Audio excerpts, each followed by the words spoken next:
Hi everyone, JJIR here, and in this video we're going to see how to change the Linux container on a Chromebook from Debian to Ubuntu. Taking into account that even though Debian might be more secure, I'm looking to have more options that Ubuntu offers. So the first thing we need to do is follow the steps that we have here. The steps are very concise, and most of these steps were taken from an article which I will also put in the description under the video. But as long as you copy and paste the steps, you won't have any problem in following this tutorial. So the first thing you need to do is to update your Chromebook if it has not been updated already.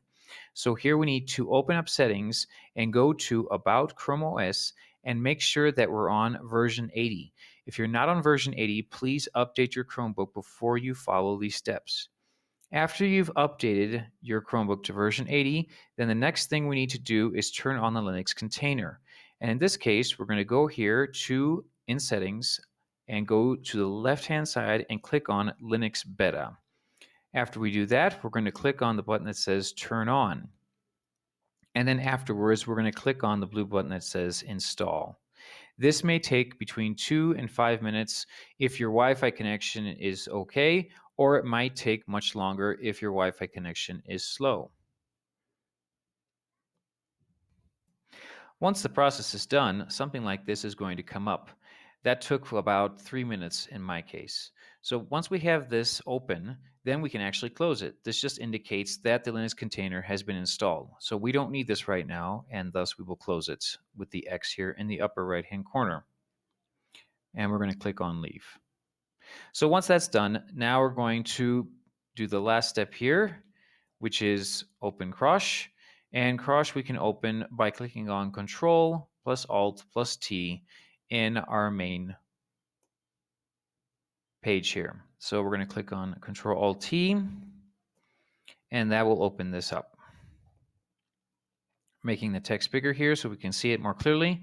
And now the only thing we have to do is go back over here and start copying and pasting these steps here so that we can begin our terminal in Ubuntu. So let's go over here and copy this and go over here. Remember that when you're in a terminal, you have to click on Control-Shift-V instead of Control-V to paste everything. And we're going to click on Enter here.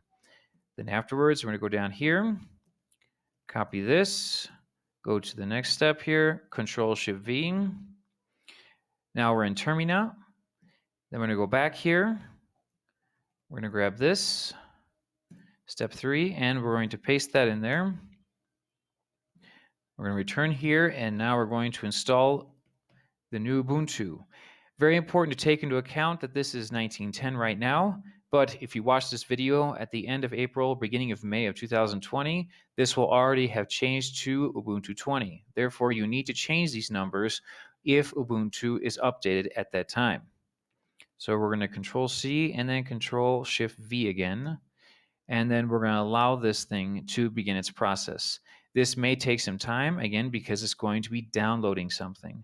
In this case, it could end up taking between 2 and 10 minutes, depending on how fast your Wi-Fi speeds are. So what we're going to do is we're going to click on pause here and then come back when it's done downloading this. That step is now finished, and that took about 4 minutes in my case.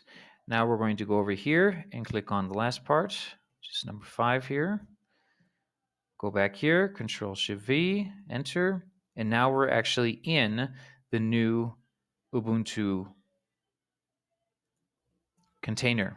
So what we need to do now is start to configure it, and this is what all of this here in step number 6 is what's going to do. Now, the only thing that you need to take into consideration here is where it says CB user. This is the Chromebook user.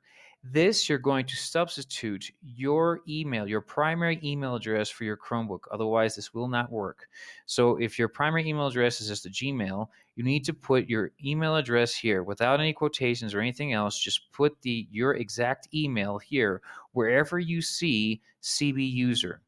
No, it's indifferent to what it may look like afterwards. Just make sure you put it exactly as you have it here. So if your email is myname@gmail.com, you're going to put literally myname@gmail.com here. And you're going to take this and you're going to copy this and you're going to put it wherever you see CB user all over the place here. So very important that this is done before you copy and paste the entire paragraph here. So we're going to get all these out of here. And now, after all that's done, you can actually grab this and you're going to paste it into the container that we have open there in the tab in the other window. So obviously this is not my email, so what I'm going to do is I'm going to copy the paragraph that I've already prepared and I'm going to put it in there so we can start this thing going. So after this paragraph is ready with your email, which we had previously in the CB user, which was like this, then all we have to do is select this from here all the way down to here, Control C, and then afterwards we're going to copy it into here, Control Shift V, and then we're going to click on Enter, and then we're going to let it do its thing, because this will take probably the longest of all the steps. This can take up to 10 or even 20 minutes for it to do its thing. So it's updating everything, it's configuring everything for us to be able to actually use this in the Linux container that we usually open up. So for now, we're going to click on Enter, and then we're going to let this thing do its thing. So as you can see here, it's going to start downloading everything, all the packages and whatnot that it needs. So we're going to come back in about 10 minutes when this is finished to see how it turns out.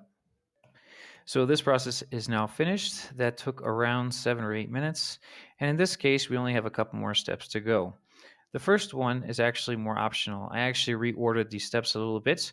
I would get rid of the Debian that you had previously. I usually do this. Keep in mind you can have multiple Linux containers on a Chromebook. You don't need just to have one. And I would highly suggest if you want to have other Linux containers, you can explore and see what other containers you can use.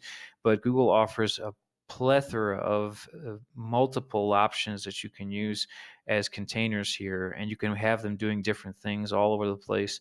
But for now, I want to be simple. I don't want to take up any more space. Later on, hopefully Google will allow you to set up the amount of space from your hard drive that each container will take. For now, that's not available. So I'm just going to keep it with one. And therefore, I'm going to continue on with step 7 here, which is to copy this. And before I paste that in here, because this one's already set to go, we're going to actually type, rather, exit here to jump out of that. And then we're going to clear this up. And then we're going to add Control-Shift-V, the thing to delete the Debian there. Now, if you want to see what containers you have here, you just have to click on, or type rather, LXC list. And this will give you a list of the containers. This one, I only have one now, but you can have 10, 15, whatever you want in relationship to the space that you have available on your Chromebook. So in this case, we just have this one now. And once I'm done with that, I can exit out of this, and I'm actually completely finished with the process. As you can see here, the last step for you to be able to use Ubuntu in that Linux container is going to be restarting your Chromebook. This will not work until you do that. So if you try to go down here into your applications, you click on Terminal. If you try to open this up, it's going to give you an error. So you need to restart the Chromebook first. And I'm not going to do that in the video right now because it'll cut the video off. But after you finish all these steps, then you need to restart the Chromebook. And then when you click on Terminal, you're going to have something that looks similar to this. Sorry about the pause there, but you're going to have something that looks like this. It'll come out and say Ubuntu Penguin here. So just when you see this, when you click on that terminal app, then you'll know that you're ready to go and you can start working just like you did before. But now instead of having Debian, you have Ubuntu. So hopefully that will clarify how to do this process. And to finish off here, I just want to jump into and showing you guys the article. This is the article where I took everything from. It goes through all the steps in much more detail, whereas I have combined all of them here in this one. But with that, you should be fine, and you should be able to do the entire thing without any problem within a few minutes. And I hope this actually helped a lot, because I think many had this doubt of how to switch over from Debian to Ubuntu. And if there's any questions or doubts about this, please leave them in the comments below. Otherwise, hopefully you'll be able to take advantage of this, and I'll see you guys in the next one. Take care.